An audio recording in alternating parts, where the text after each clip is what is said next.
What's going on, everybody? Today I'm gonna do a little bit of farm fishing with my one friend who has some good land and some good farm ponds, and we're gonna see what kind of fish we can pull out of here. I assume it's gonna be a lot of largemouth, hopefully something of some good size today. We're just gonna have some fun, reconnect, hang out a little bit, and see what we can put on. He's saying there might be some good catfish in here, but I don't know. We're gonna see all about that, but my goal is just to put anything on as per usual, but let's see what we can get. Let's go.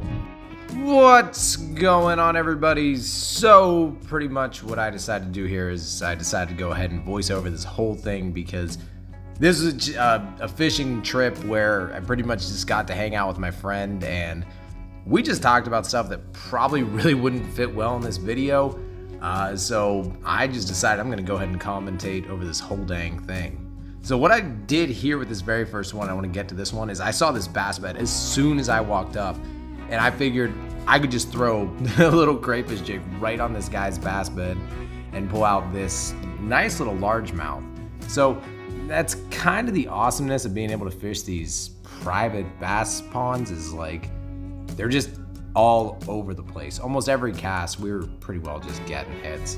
So yeah, I really just stuck with my crayfish jig in this one, and I end up doing a little bit of topwater. You guys will see here in just a minute, but I stuck with my crayfish, and the whole setup I'm using here is about my 6.5 foot ugly stick and some 8-pound test.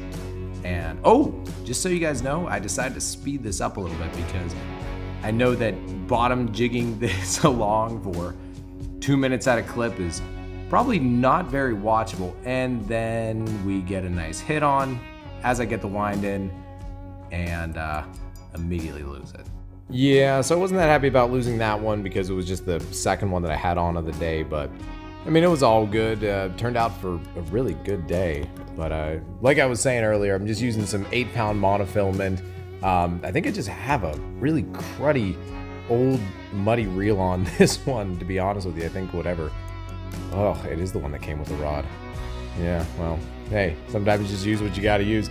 And in my other rod, I know I just have 8-pound monofilament with my Fluger President reel, which is a nicer reel, kind of that mid-tier reel, but I personally like it. But anytime I'm bass fishing, I love to keep at least 2 rods with me so I don't have to keep tying and untying things, and I don't have to keep changing up my baits. But yeah, for today, I just kept with 2 of my more favorite baits.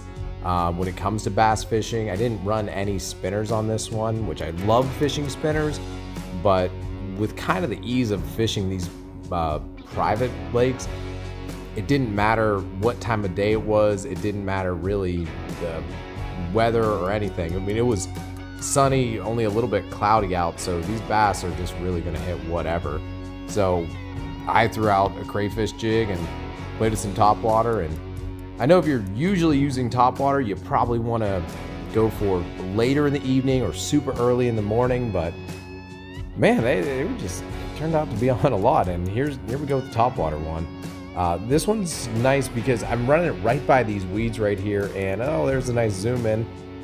Yeah, just bringing it right along these weeds, and then we get a little pop. Yep, missed it, and then it landed, and then another pop. Yep, missed 2 blow-ups on my topwater tiny torpedo, but that's whatever. So, cast out by these weeds one more time, and luckily I think we're able to get one on this one at least, but yeah, and sometimes that'll just happen. I do have to say, these are 2 of my most favorite baits for bass fishing, just because the topwater blow-ups always look super, super cool. And the bottom, just jigging a little crayfish along the bottom, or jigging some Senkos or just some soft plastics along the bottom. I always love just getting that whack hits from the bass and just getting those bites and just yanking them up from the bottom. That's always, I don't know, just 2 of my favorite ways to do it. But if you guys have like other favorite bass baits, maybe something I haven't heard of, comment down below whatever you guys like to use. I know I personally do love using spinners and big river systems and when I'm trying to work a lot of water. But yeah, comment down below, what are your favorite baits? Do you like the bottom jigs? Do you like just jigging through whatever. Or honestly, maybe your favorite bait has nothing to do with jigging or spinner baits, or maybe it's one of those big swim jigs. But I've seen people throw those big swim jigs or swim baits, not a swim jig, jeez Louise. And that's just gonna set me off on a rant here. I know this guy who only throws big swim baits, and it's like, I mean, that's great. You know, you're probably not going to have a numbers day like this, and yeah, you're going to go for those monster bass, and that's absolutely awesome, but that's just not my style. And it makes you think, like, if you guys are out there watching these YouTube videos, you have to understand that a lot of these videos and a lot of people throwing like those big swim baits and being super successful on those specific baits, guys, a lot of that is fake. Like, this was an incredibly successful day with a ton of fish, but a lot of people out there on YouTube are posting videos of like the absolute highlights in just the highlights. Like, nobody's posting a video of the days they got skunked. Like, this is a lake where, this is a little pond where there's absolutely no pressure on it, and my buddy just has access to it, and it was just an awesome day.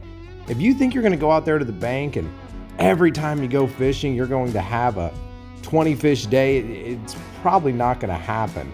And you hear people say, oh, every time I go out, I catch 40 fish every single time I make a cast. That if you hear somebody say that, they're lying to you. And I actually do have a couple of friends who tell me, or I've seen on social media, people just saying how darn successful they are every single time they cast a lure out. And it's just like, man, it's really not that true. You just kind of temper expectations a little bit and just enjoy the fishing, and don't compare yourself to watching what you see on the YouTube stuff. But either way, I'm gonna just kind of be quiet here and let you guys watch this. That fish just popped off, my little torn up crayfish, but this next catch is absolutely wild, so check out what my buddy Nick catches here. Oh, perch. Holy shit. Dude, what is that? Oh my God, dude. That is the biggest bluegill I have ever seen. What in the world, man? It's pretty too, man. It's really cool. It's got cool colors. Dude, what? All right, there you go. Well, yeah. You got it.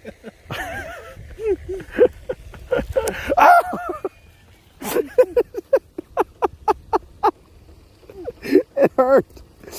Dude. Stop. Jeez Louise.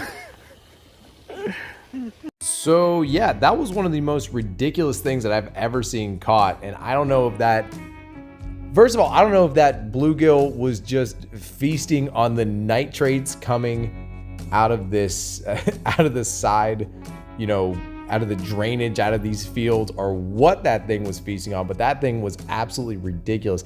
And I've never seen a bluegill hit a crayfish before. Like, bluegills will, like, they'll hit whatever you just dip into the water, just some little stuff. Like, I always microfish for those bluefish, but for those bluegill, but gosh dang, that thing was absolutely ridiculous to hit a jigging crayfish along the bottom. And not to mention the fact that both of our crayfish at that point were just entirely broken, and we had to just switch out. I think we each had like maybe 2 more on, but yeah, no, that thing was absolutely ridiculous. But yeah, I switched back to my topwater here just because this thing was really fun to just play with. It's become one of my favorite topwater lures out there. I do still like throwing some hula poppers, and even the, what is it, the Zara Spook. Yeah, that thing's pretty cool, but this thing has way better action than the Zara Spook, and it's by that same company that actually makes them. It's the Head-On company, Heddon, Head-On company. And yeah, this thing kind of does the same action as one of those whopper plopper things, but it has that little propeller on the backside, and this thing just does work. I mean, just wind and pause, and bass just come up and whack it. The other cool thing about it is you can do some like little jiggings, and it gets that head-on, like side to side motion of the Zara Spook, which is super popular. And boy, I didn't, every bass I feel like I landed here, I made sure to get extra grass on, and extra mud on or something. But you know, I feel like I'm usually a little bit better with my handling of trout, but with bass, I feel like their plates are essentially made of like armor.